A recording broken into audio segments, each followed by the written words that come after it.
I think if you have that inner calling of like, I need to pursue this, I think we should, we follow those until we reach to certain points as well, that our path is redirected. And that's how we turn, left or right, or we keep going.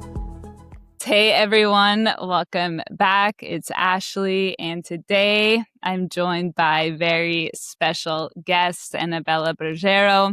Anabella is multidisciplinary creative, entrepreneur, and educator whose work lives at the intersection of arts, culture, and personal transformation. Over the past decade, she's exhibited and presented work at institutions, organizations, museums, runways across the US and Latin America, exploring the many ways that design, arts, and fashion can connect people, tell stories, and create new ways of seeing the self and the world.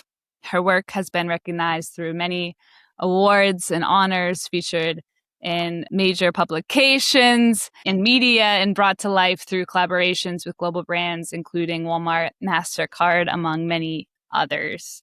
But today's conversation is about the journey, the different seasons of her life across the globe, the evolution of her creative expression, and how her work has expanded from personal discovery into building community, connection, and impact. So with that, it is my sincere honor to introduce my friend, mi hermana del alma, Annie. Yes. Welcome. Thanks so much for joining me.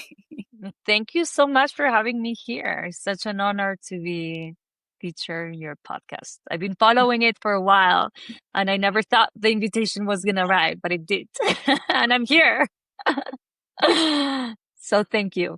Yes, it's really an honor. I just want to brag on my friend for a second before we dive in. So you and I have met at the beginning of this year, and beyond everything that you have accomplished professionally, what I've been learning about your journey, I think what inspires me so much in that way is just how you show up with so much curiosity and compassion and energy and heart.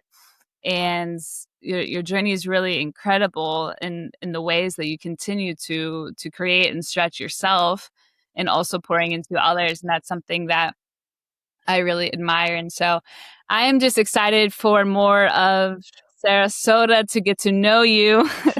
Shout out to Sarasota.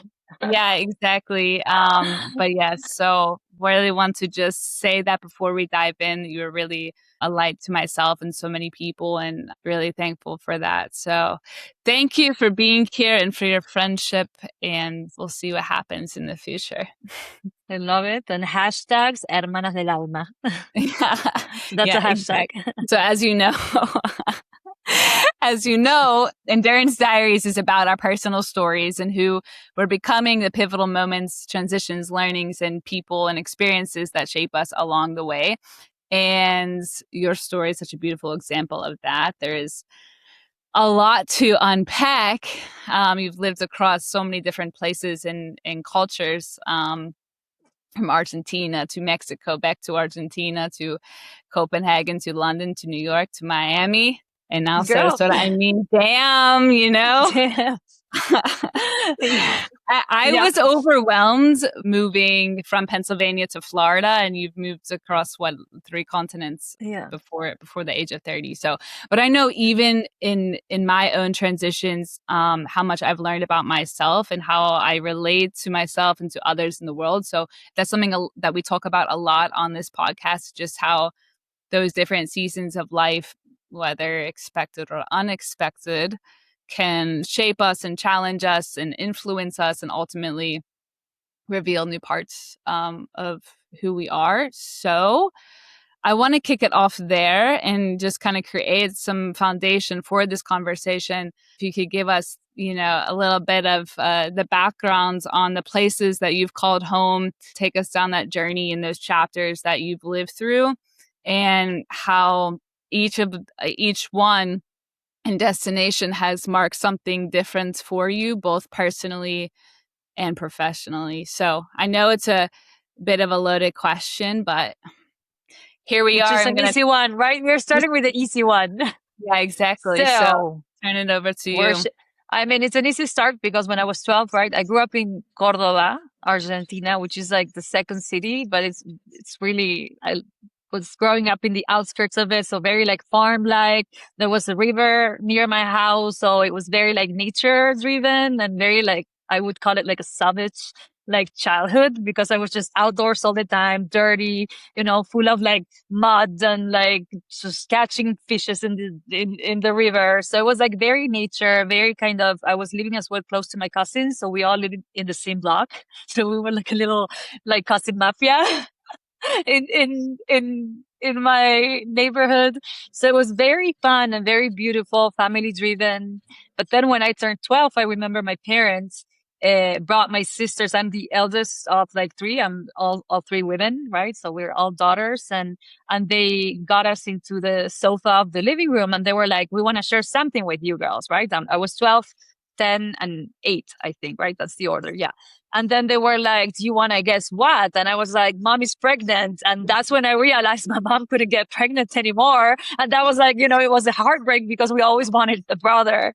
And then they were like, "No, we're going to move." And we're like, "What?" You don't see that in TV very often at that age. But I was a very adventurous kid. So all the time I wanted to explore beyond kind of the confines of where I was at. So I was so excited.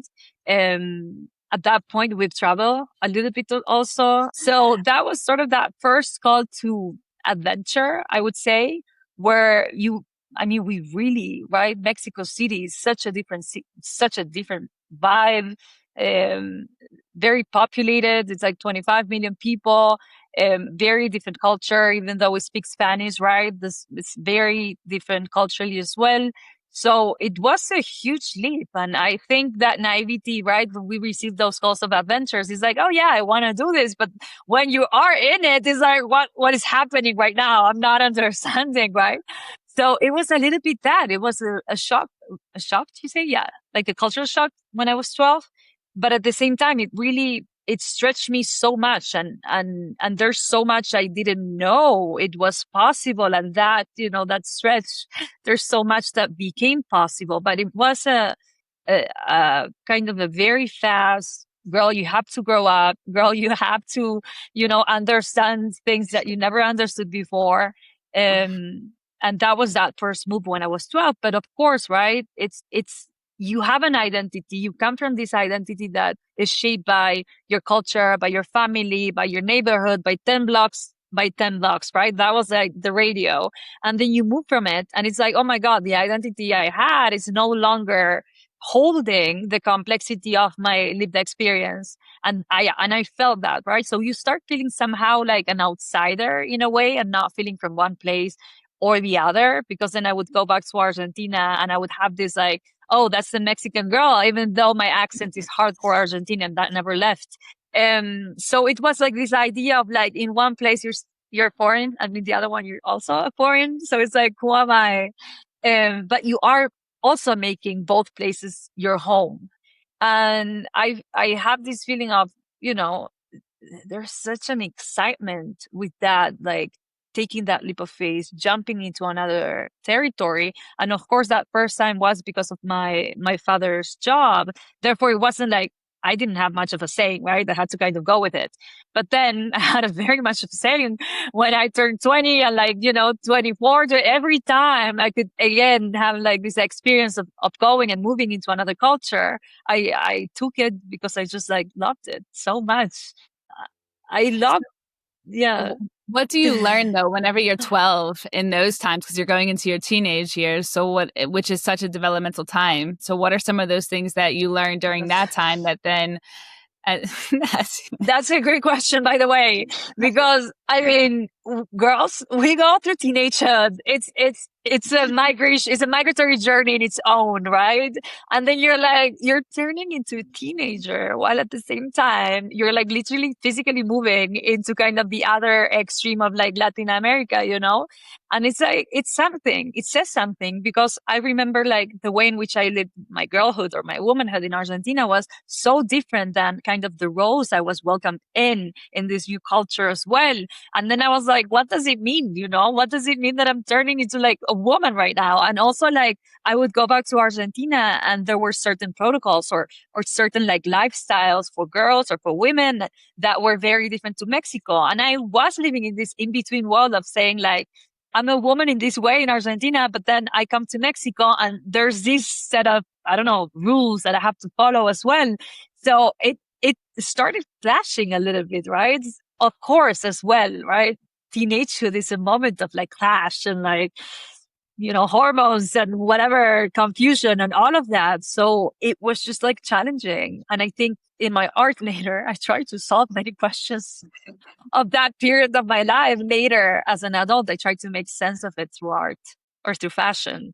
Do you think that those early experiences was influential to the work that you got into, or like how you're exploring some of those questions? Or has it been something that has always been innate in you early on, when you were younger, that you wanted to get more into, different kind of creative bases?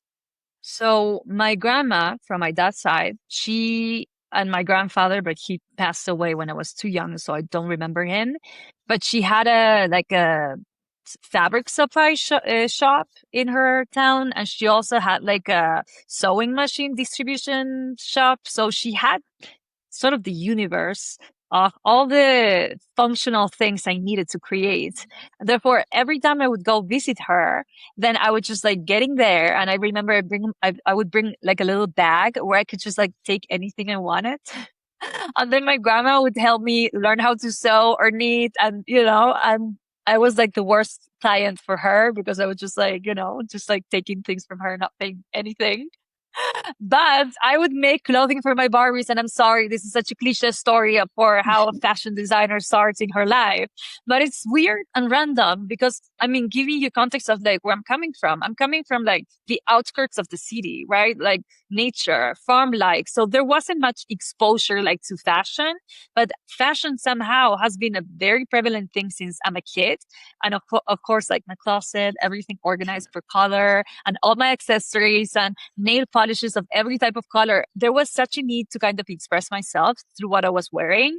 And I remember, I don't know, when I was a kid, one day I went into like this like tough discussion with my cousins because they were like, fashion is superficial. And I was like, wait, I was like 10 and I was like, fashion is not superficial. It's the way we communicate ourselves, to the external world. I'm like, where is this kid like taking these ideas from, right? Because like that was not in the newspaper or on the TV. That was just something I had in my heart somehow. So the creativity was very much stimulated in my home. So art classes and ceramic and everything. And then my grandma would teach me more like the technical aspect of it. And then for me, I was already a fashion designer and like when I was 12. But also like when you start growing into adulthood, you realize, oh my God, this might be like a silly childhood dream, right? This is like a girl's dream. This is not serious enough. So I first went into architecture, kind of trying to go to like the serious of the creatives, right? Of the creative careers. And I loved it so much. I really, really loved it. And that was when I was living in Mexico. So we would travel all Mexico City and we would do like ethnographic research in different like towns to kind of create a project for this little town. So I travel a lot and there was a very beautiful community of people and I started creating art as well with some collectives there. But I realized that was not my media. That was not, I didn't want to work with bricks. I wanted to work with something closer to the body. So there wasn't a need, at least from my end, to kind of, I don't know, create something that you can touch, that you can feel. But also that it gives you so much agency to communicate who you are into the world and express. And maybe also there's a fantasy aspect, right? Because the costume closet when you're a kid, you get in there and you can be a princess one day, you can be I don't know, like a knight in armor another day. So yeah, there was that an element as well too. So this started while you were in Mexico still, but then you moved back to Argentina at when you were 20, 22? 22. I moved back to Argentina, but to Buenos Aires, right? So that was not the experience I had of Argentina. My experience was very like every year we would go back, and it was also going back into kind of this endless summer swimming pool. Like, how do you call the little bugs that are flying that have lights? The light bulb, the light bugs, or those, it's Lightning just bugs, yeah. like that one. Yeah, Mhm. those. So that was like sort of my relationship with Argentina. And then I went and moved to Buenos Aires, and it was just like, city life and such another cultural experience of my own country. So I remember I was like, I know I'm Argentinian, but then it feels so weird because now I'm having culture shock in my own country. And you would never expect that in a way, but then that also happens.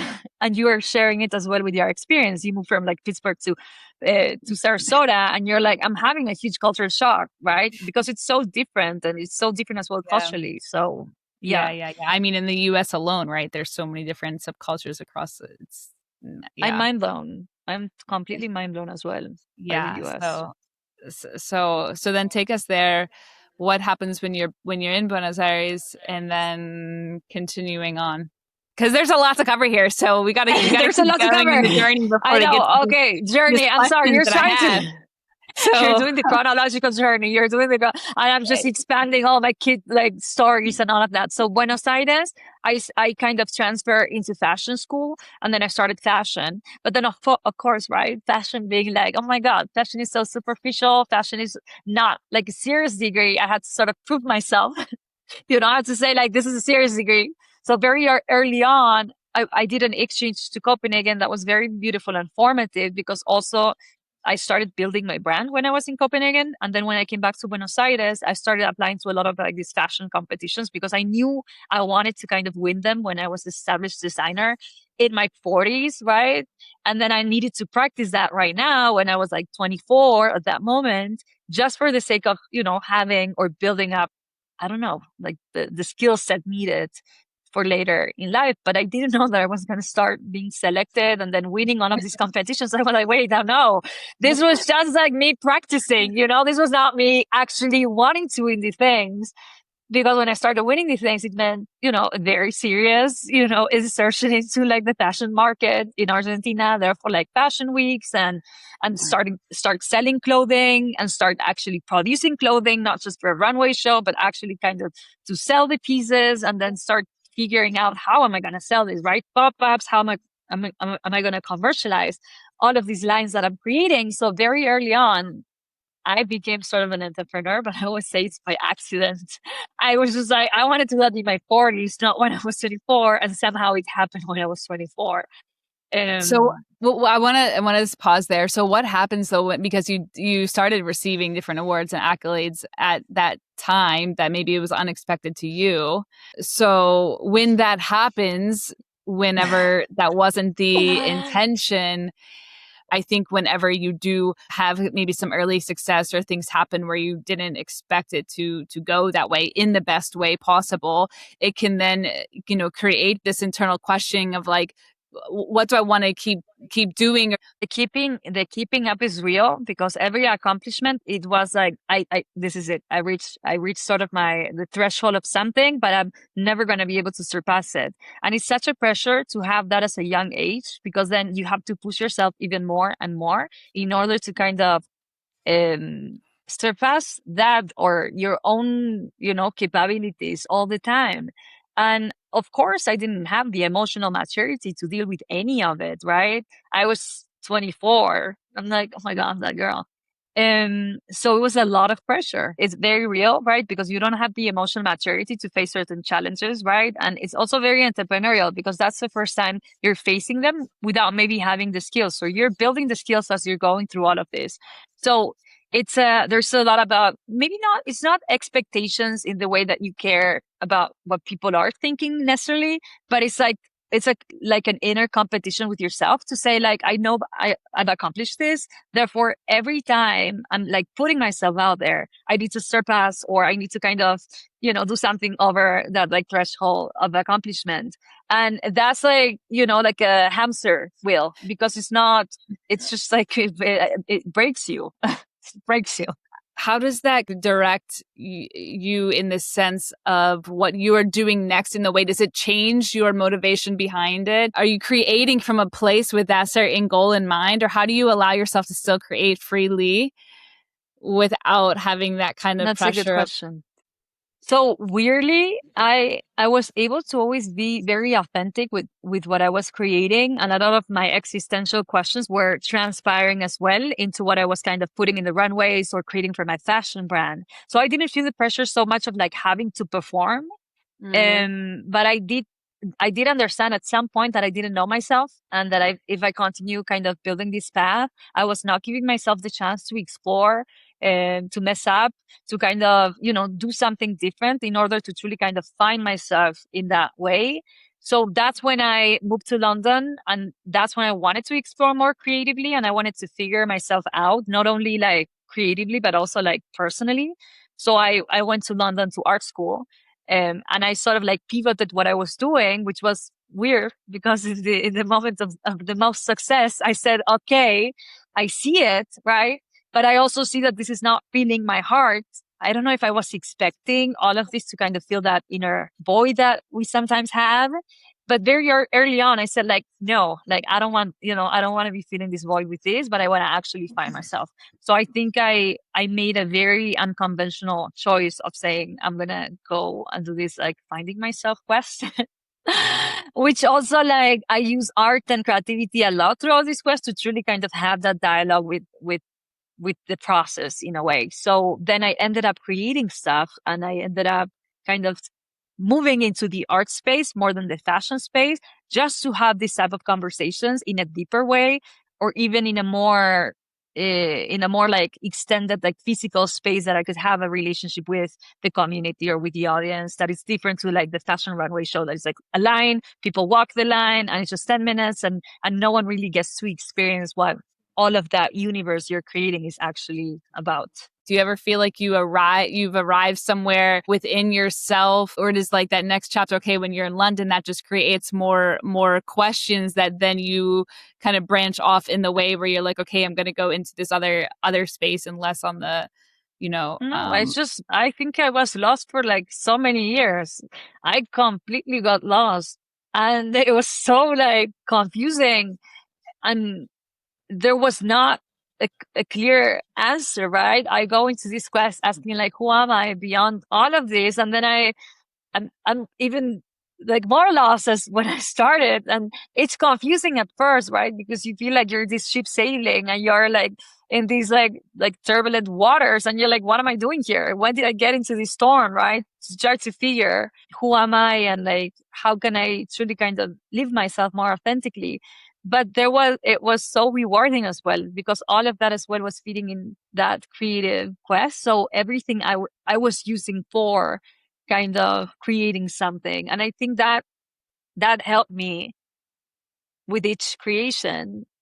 Kind of the process would become more clear as I was going through. But then I had to be willing to be confused, and I had to be willing to be lost, and I had to be willing to maybe not know, right? And be in that space for just like a while, maybe 4 years, right? Being in that space.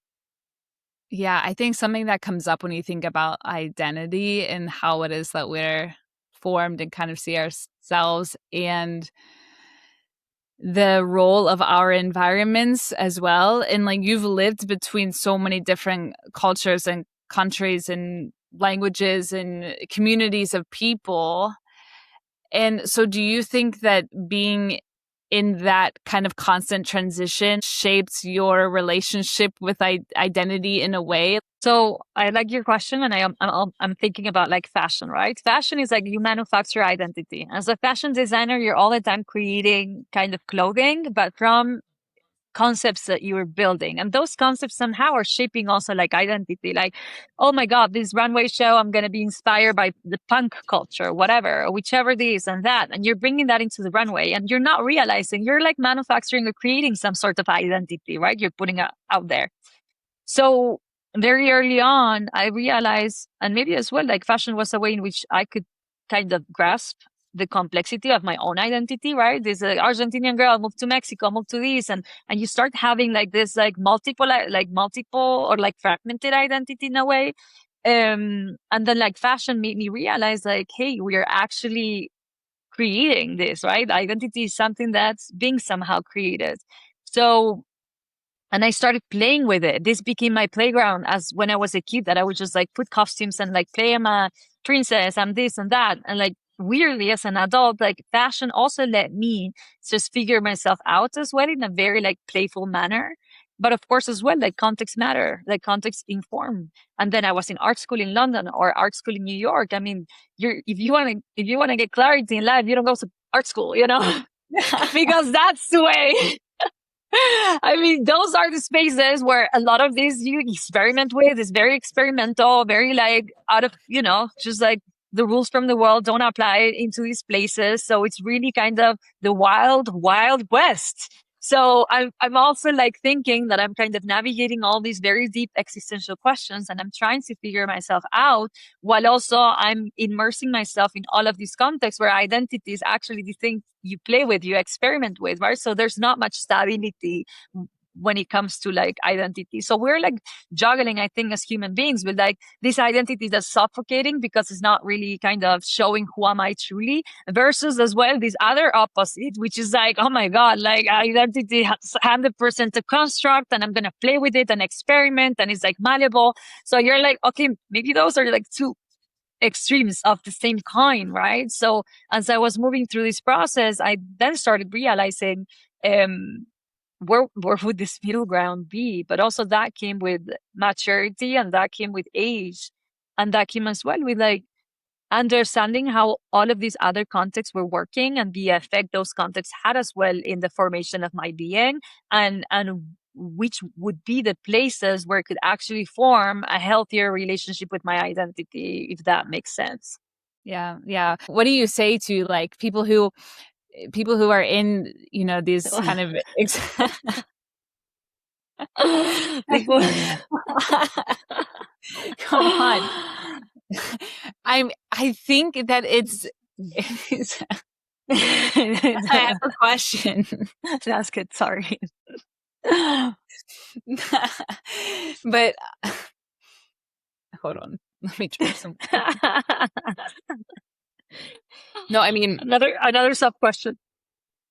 well, there's so much that you feel like you're learning about yourself by going through and by like trying on different identities, right, in different ways. And sometimes is it important to go through that and like fully immerse yourself in kind of that journey, if you will, that self-discovery, and through I don't know. What do you say to that now? Going down the path that you have, what is your overall reflection in that way for somebody who has this kind of sense of like, you know, I just kind of want to go off and go down this, you know.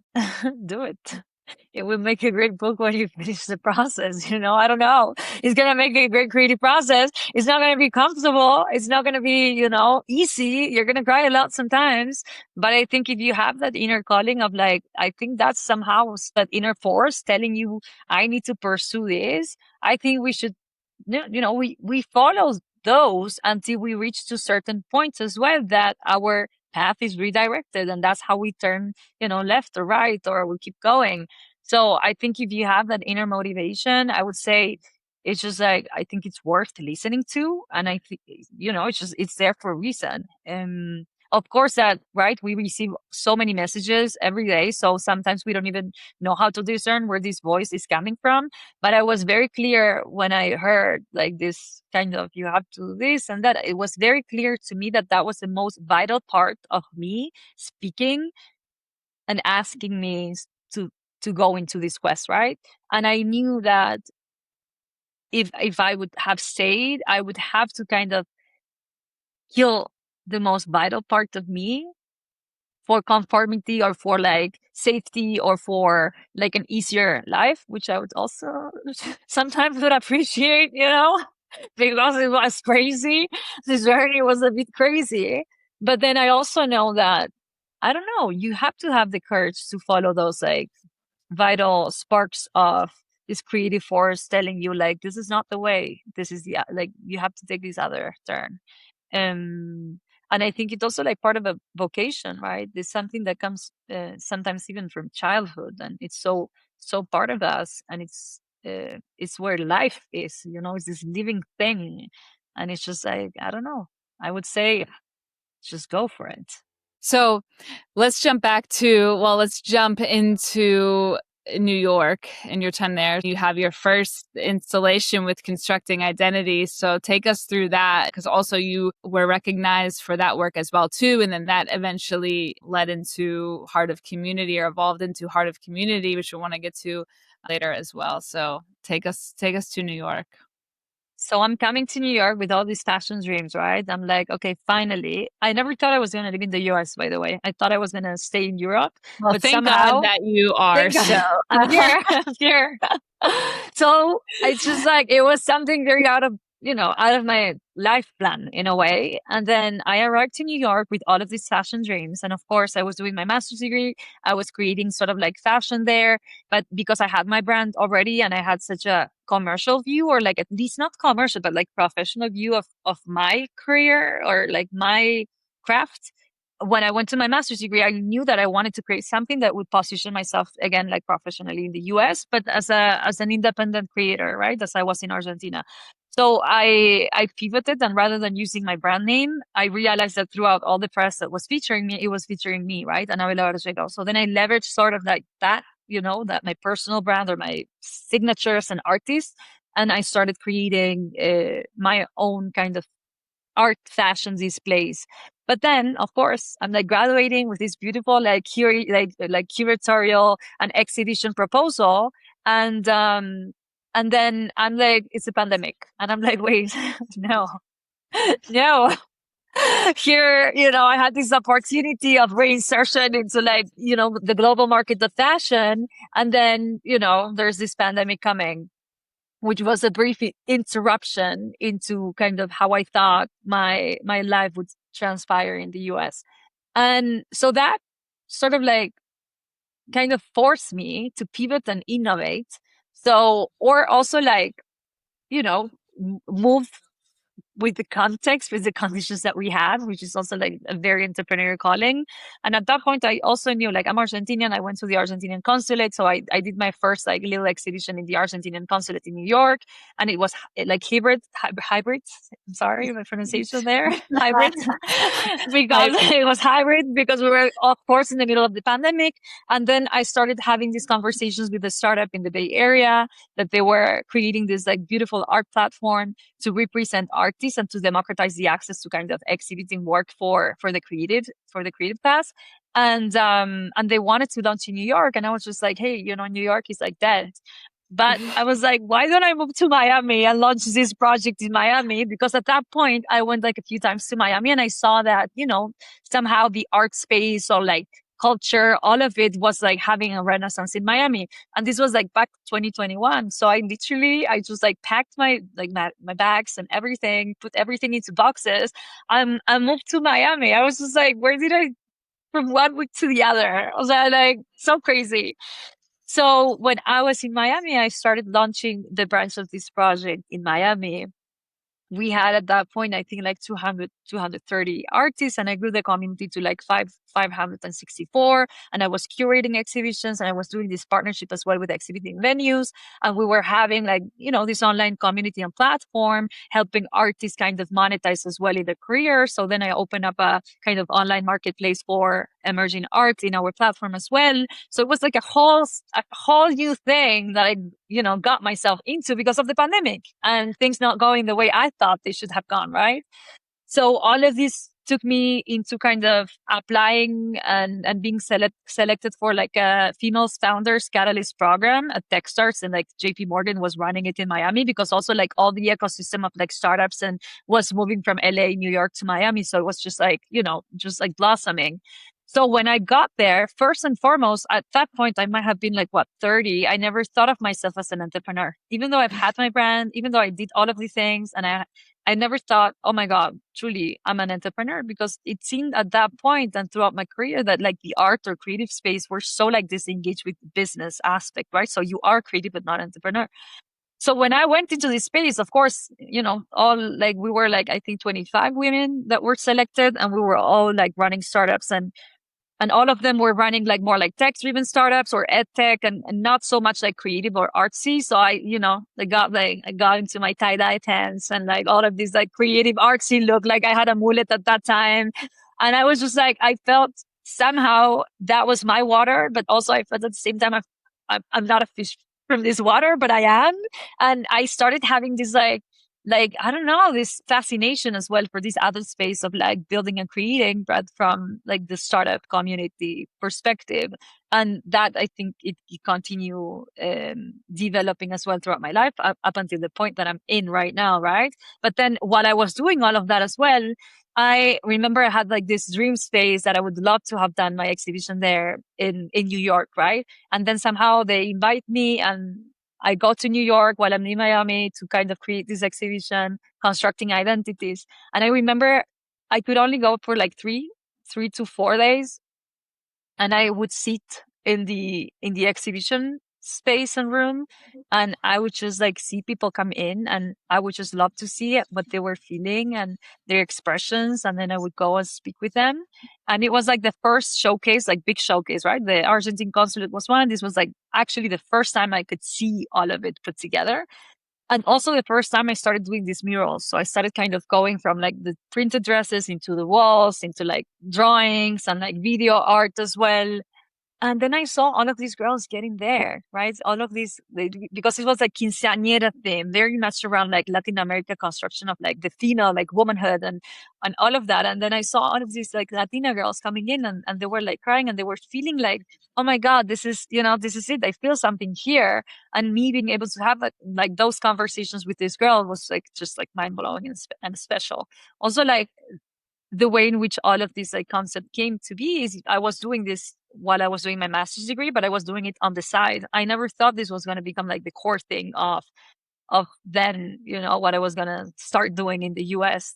This was just like a passion project. So I was just traveling, like, Mexico, photographing quinceañeras. I was going into the quinceañera markets, but just Can you because explain what that is for, yes, the the Americans who American, yeah. So it's a little bit the like the sweet 16. So it's when a girl turns 15 in Latin America, you're like thrown like a big celebration as a welcoming it somehow to womanhood. So that's, you wear like big puffy dress, and that's when you wear like your first pair of high heels, and there's like a whole ritual attached to it. You dance the waltz with your father. You call it like that, this dance with your father, and you're like sort of introduced to society as like you know, this like girl that's turning into a woman. So, I mean, if we think back, right, from like Mexico and moving to Mexico right in my teenage years, I had my quinceañera in this hybrid space between Mexico and Argentina. And I also didn't want to have a quinceañera because I was shy.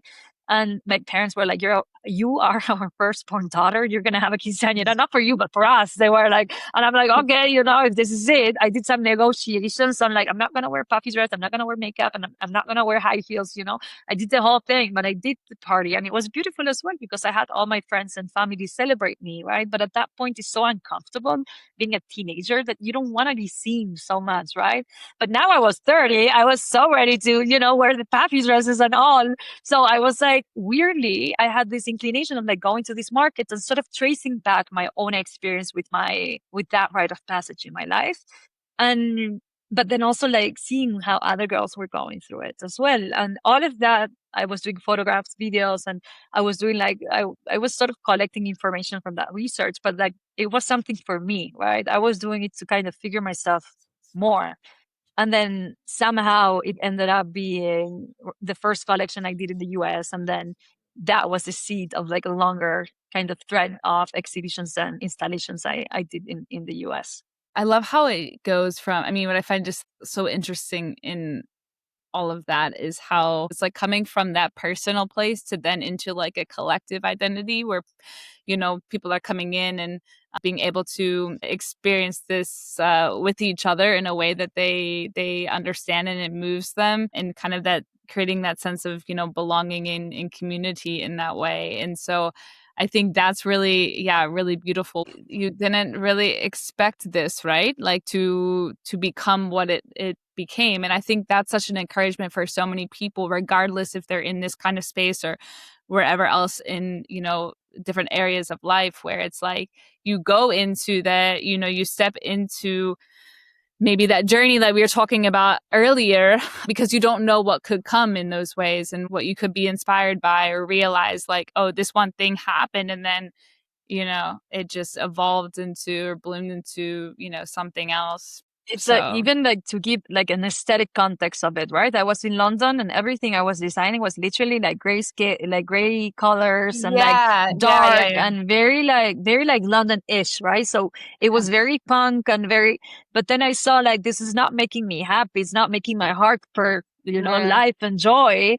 But I saw somehow some colors, like I saw in my head, like I saw, colors and exuberance, like and joy and like this, like, and love and happiness. And I was just like, I'm not sure how I'm going to get there. Right. Because I'm seeing this, right. I'm having this image of like, of something, but I'm not there right now, even like aesthetically, creative DNA wise, professionally. So how am I like retraining myself in order to kind of incorporate colors in my creations? How am I training myself in order to see things different as I'm seeing them right now? Right. And I didn't know how much pursuing this inner kind of quest of trying to figure out what was womanhood for me, what was femininity for me, would take me finally into truly having that exhibition and having those images I have or glimpses of colors I had like 5 years prior. Somehow then at that point I was seeing it. And I arrived to Miami. I didn't know many people. I formed a community of creatives, Latin American creatives, when I was in London. And one of the girls there introduced me to my first sort of like friends in Miami. And then from there, kind of the community started growing and very, it's weird and random because you arrive to places, you don't know what's going to happen. But having that faith or having that willingness to take that leap of faith, I don't know, sometimes it takes you to these ideas that you might sometimes it have that takes you to Sarasota to as well. Sometimes it takes you, and that's for sure also very much part of it. Sarasota is a very much part of the whole process. I love Sarasota. I want to go back to the conversations and dialogue that you were having, opening up this space.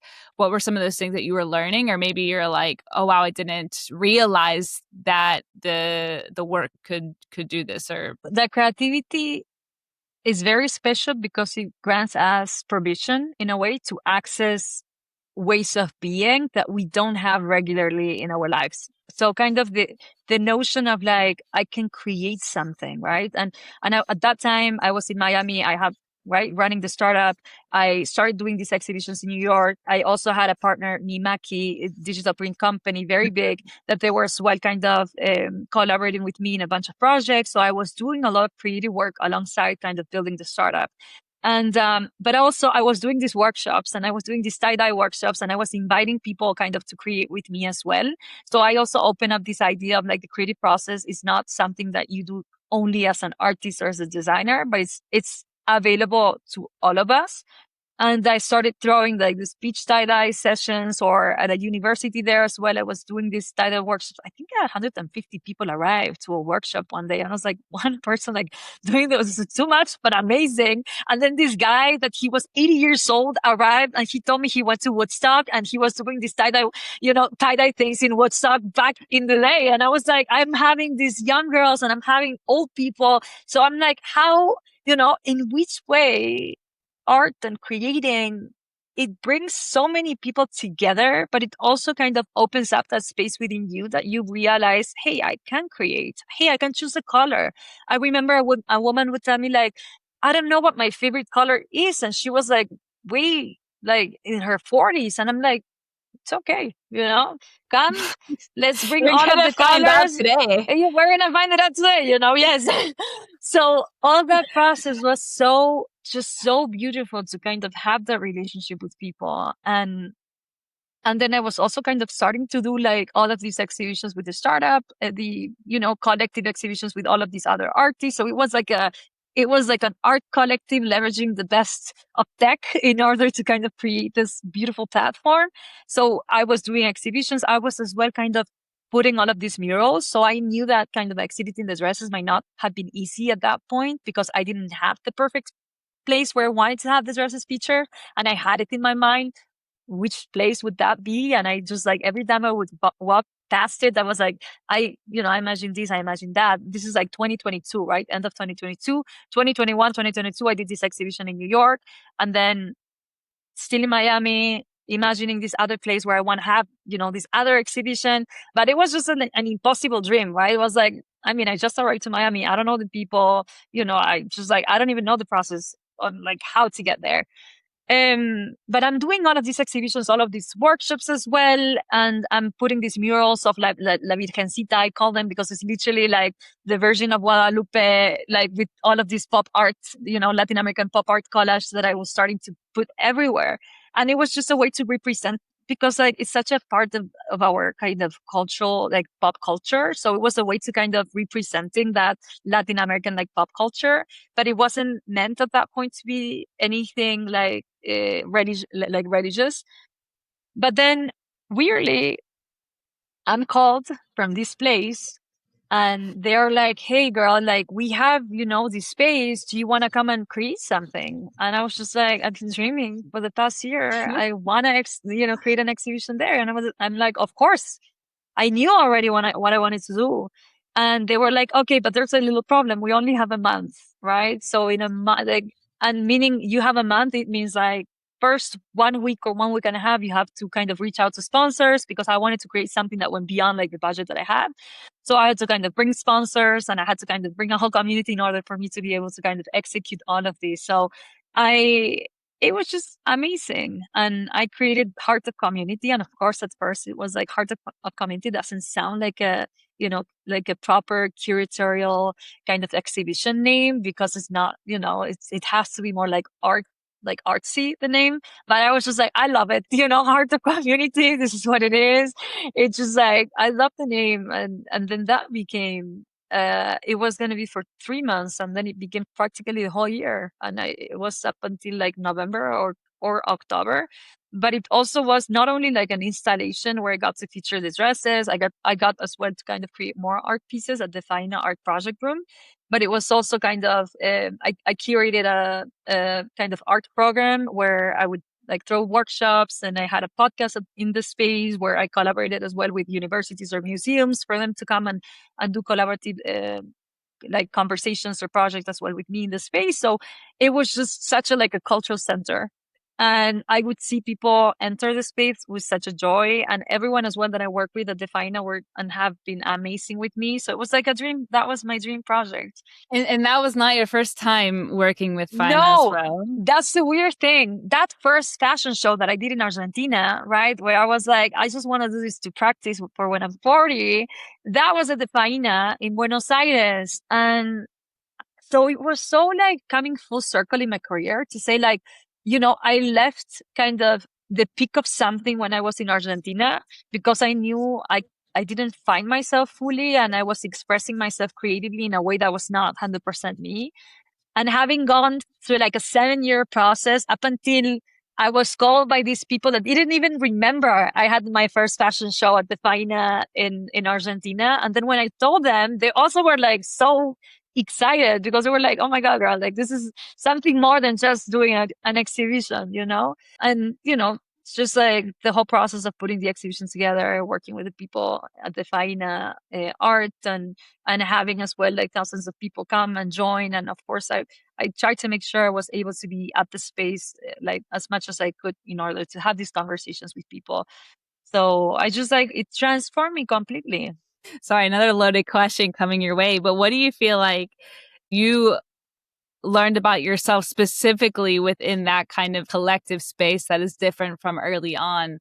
I was not expecting it. And this kind of process took a lot of like humbleness from my end. I'm a stubborn person, and sometimes very prideful, right? So I'm having this space full of like this iconic religious iconography turn into like this very joyful expression of like pop, like Latin American pop art, like a little bit as well, like urban art. And I'm having all of these like versions all over the space, and I'm having all of these women come to me and share their experience with Virgin Mary or Virgin de Guadalupe.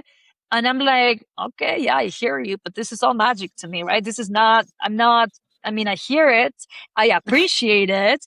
I love the vulnerability of sharing the stories, but it was so hard for me to connect, even though I grew up Catholic. Of course, fashion is so not Catholic and art space is so not Catholic, right? So I kind of left Catholicism for so many years. And then somehow I'm having these exhibition spaces and I'm having all of these women share these very beautiful stories. And I could see the tears in their eyes. I could see it, right? But I couldn't let it in yet. So I was just like rationally accepting it. But then, the exhibition finished and it was like, wow, this was very great and beautiful. And we wrapped it up with a quinceañera celebration. So we did a quinceañera party to close it. And then women in their 60s came dressed as quinceañeras because they couldn't have a quinceañera when they were younger. So it was a way for them as well to kind of relive or rewrite their relationship with their kind of 15-year-old self. And that was so beautiful as well. But then something happened after that, I started humbling to the fact that, hey, I cannot think me doing these things is something unconscious. Oh my God. Or I cannot be unaware of this that I'm bringing in the space. And if I want to be open, right? Because when you create something, you are as much open throughout the creative process to learn. But also when you put it out there, you start learning as well from people and how they see what you're creating. So I'm like, if I really want to be open to how a lot of people came and saw what I was doing, then I need to start researching in order to kind of create that connection with that community. And then I started researching and I'm like, okay, yeah, this is it. I get it now. It took a while. It took a while to get it. I'm stubborn. I'm just hit so many walls. And I think it was such an entryway as well for me to kind of come back to Catholicism and come back to faith in a completely unexpected way. Like if you would ask me like 3 years ago, or like 4 years ago, would you have imagined this? No, impossible. This is impossible. So it's so weird. I would have never thought this quest and pursuit of like the self and trying to figure who I am. And also like the first part of the process, right? Constructing identities. There's an aspect of self-authoring. There's an aspect of like, I have the agency to determine who I am and I'm going to create that. And I'm going to just like place that. And then it's like, wait.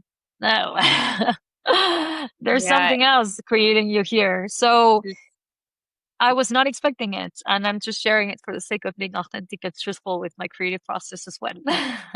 Yeah, it's really such a beautiful story and how you see, and I think even just the gentleness and kindness and mercy of God as well to allow us to go on those paths and knowing that He's with us in every step, even whenever we don't recognize that, and coming to this place. It's just such a beautiful. I have chills.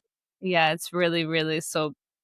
Yeah, because like now looking back, it makes sense. And I see how He's been present through the whole process. And He truly was, and He gave me so much freedom, by the way. And I made use of that freedom. I made total use of like, free will and all of it.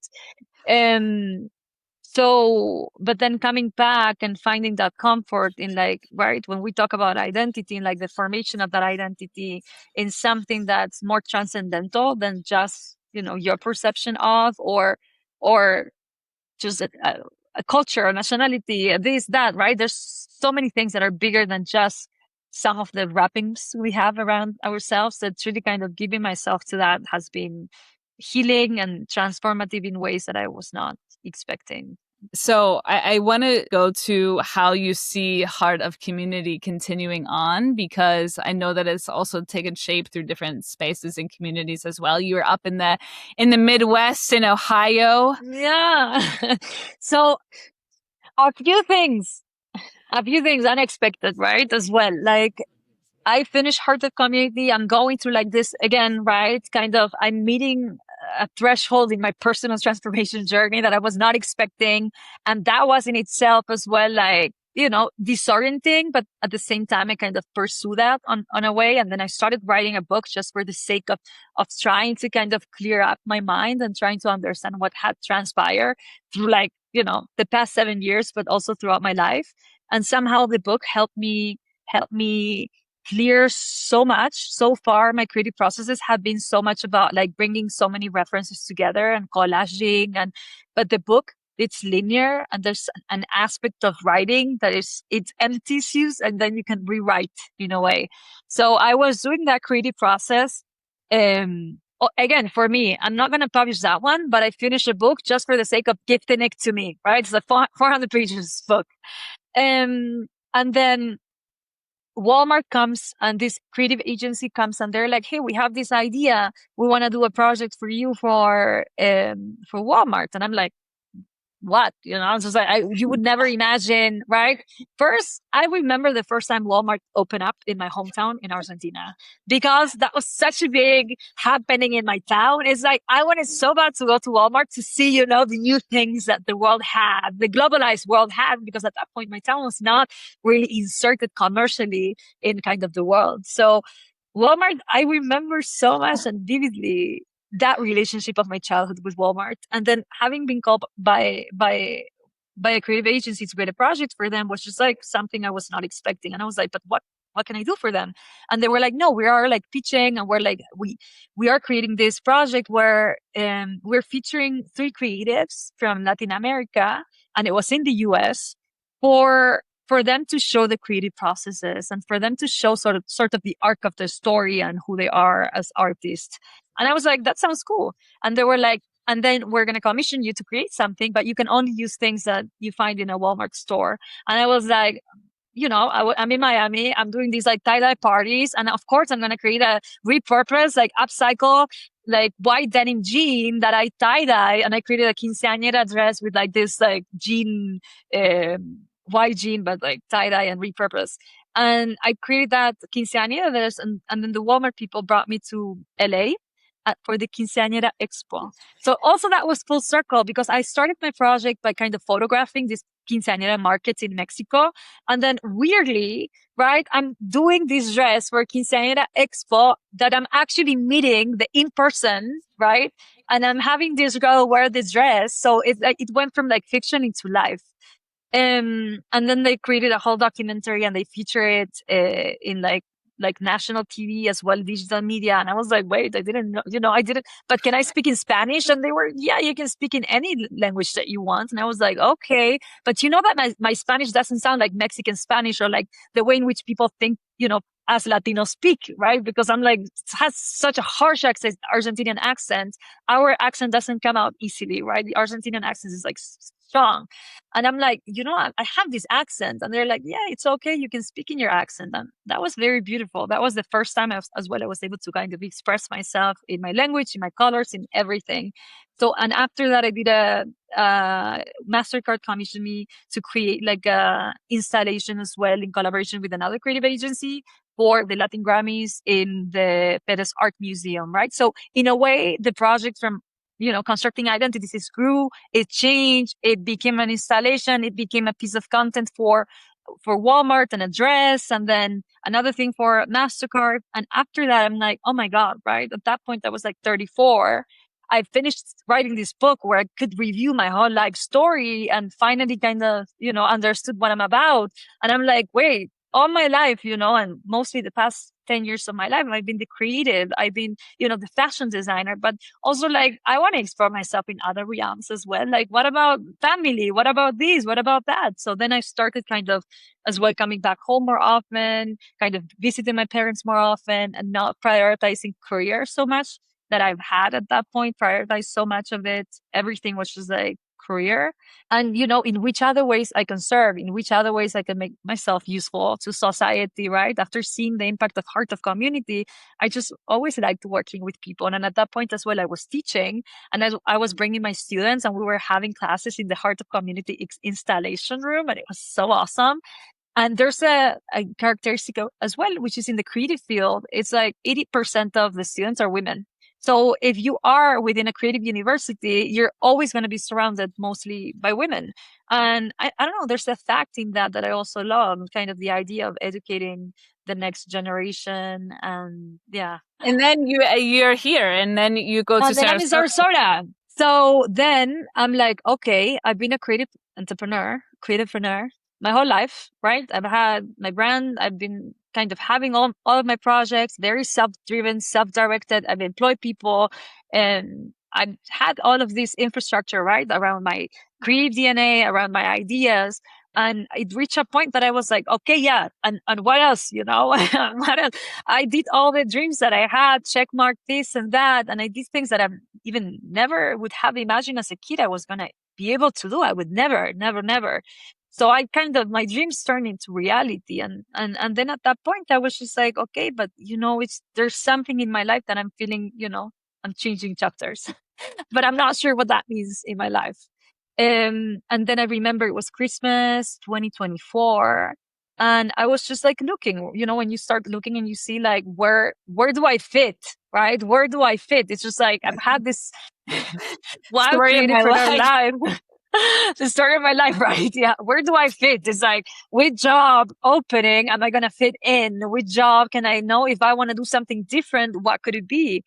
Or if I want to add something, because I still do my creative work. And then, and at that point, I remember I found something on LinkedIn that said like art, design, and business. I'm like, okay, that sounds like, you know, what I do. You know, I've done art, I've done design, and I've done business.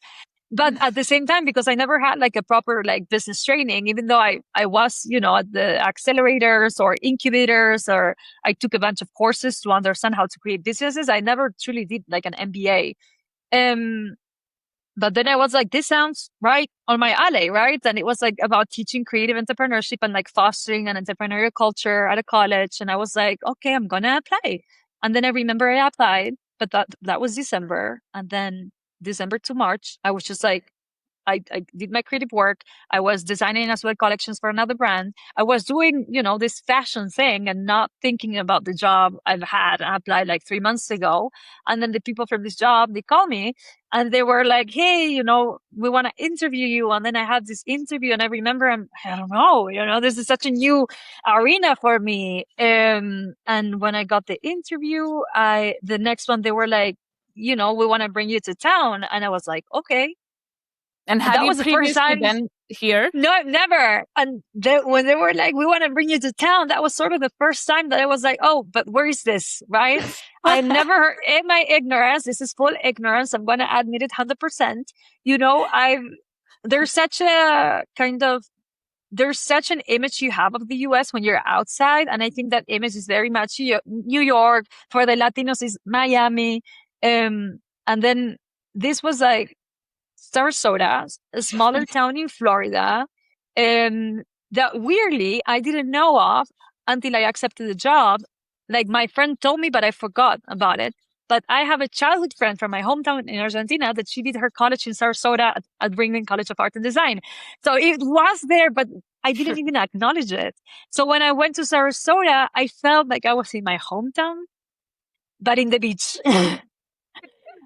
It was such such a weird sensation. I was like, this feels like Cordoba, you know, like, but in the US, you know, but it's the same type of type of community, like gentleness and the welcoming and like, hi, good morning. There's also like a big demographic that comes from the Midwest, which is like more like agriculture, you know, and I'm coming from an agriculture city in Argentina. So I'm like, okay, this is it. This is it. And then as well, like I moved to Sarasota and I started this new chapter in Ringling College of Art and Design, which I love. I love the work that I'm doing there, the people I'm working with.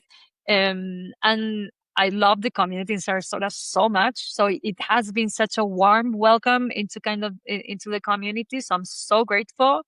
And at the same time, while I was doing that, I was invited by the Columbus Fashion Alliance in Ohio to do like a collaboration, Fashion is Art. So I brought a few things of Heart of Community to Ohio, which I never would have thought that was going to happen. Have you been to Ohio before that? Never. And I love it so much. I love Columbus so much. And it's also like, it's the third largest fashion city in the US, and not many people know about it. Everyone thinks about New York and LA, but not Ohio.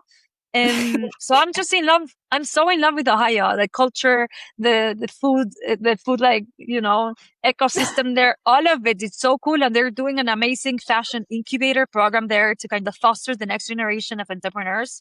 And they are doing that. A friend of mine is doing and launching that incubator in Ohio, but then other people are doing that in the food industry, in the arts industry. So I love these cities that are investing and fostering the infrastructure for the next generation of creators, entrepreneurs to grow, because I witnessed that in Argentina, and I'm a product of that in Argentina because I did all of the incubators, all the, the support that I could have as a creative. I use it in order to build my career.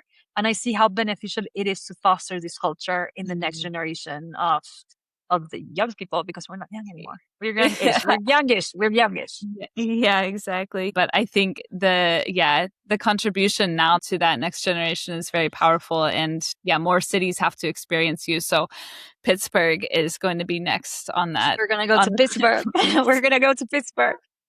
Yeah. Thank you so much for being here, for being part of this conversation and taking us down the journey. You are a woman of many talents and gifts, and there's a lot more that is inside you that I think is only going to continue to come out in different forms and ways, and have such a positive impact on so many people. So thankful that I get to experience that. Likewise, Ashley. Same here, girl. Same here. Thank you for having me here. It's such an honor to be in your podcast and having this conversation. We have, by the way, parentheses, we have so many conversations so far, but having this one here, it's such a pleasure, and being able to share this as well with other people. It's a joy. Thank you. So good. So good.